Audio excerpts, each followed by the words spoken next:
1 second से भी कम समय, बस इतनी ही देर लगती है बंदूक से गोली निकलने में। लेकिन क्या आपने कभी सोचा है उस छोटी सी गोली को बनाने में कितने घंटे लगते हैं? कितने हाथों की मेहनत, कितनी मशीनों की ताकत और कितनी सटीकता जुड़ी होती है उसमें। आज के एपिसोड में हम समझेंगे धातु के एक साधारण टुकड़े से लेकर एक पूरी कार्ट्रिज बनने तक की इंडस्ट्रियल प्रक्रिया।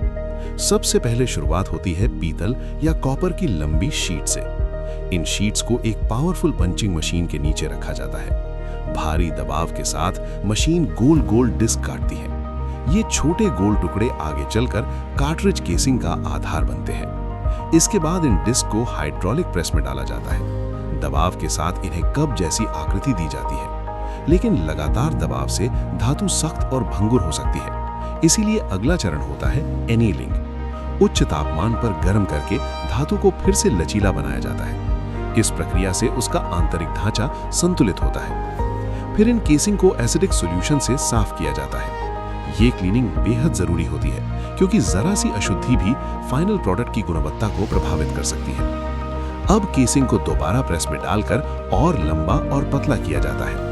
हर चरण में माप और मोटाई की जांच की जाती है। माइक्रोमीटर स्तर की सटीकता यहाँ अनिवार्य होती है। जब आकार पूरी तरह सही हो जाता है तो अतिरिक्त हिस्सा काटने के लिए कटिंग मशीन का इस्तेमाल किया जाता है। अब ये आकार में एक छोटे सिलेंडर जैसा दिखता है। इसके बाद पॉलिशिंग की प्रक्रिया शुरू होती है। रेत या लकड़ी के बुरादे के साथ इन्हें घुमाया जाता है ताकि सतह चिकनी और चमकदार हो जाए।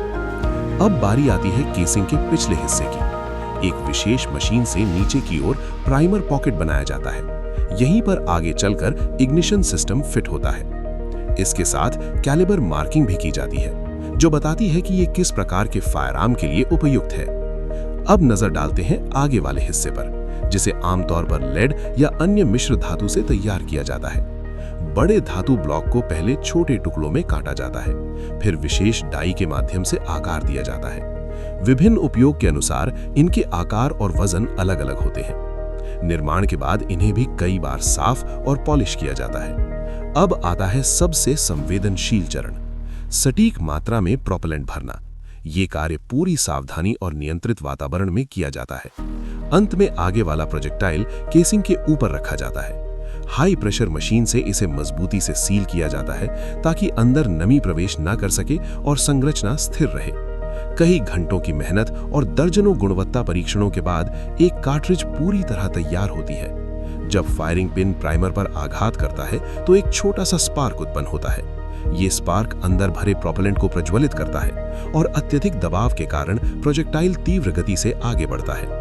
इस पूरी प्रक्रिया में सटीकता, अनुशासन और औद्योगिक तकनीक का अद्भुत संयोजन दिखाई देता है। तो दोस्तों, आपको ऐसी इंडस्ट्रियल और टेक्नोलॉजी से जुड़ी डिटेल्ड वीडियो कैसी लगती हैं? कमेंट में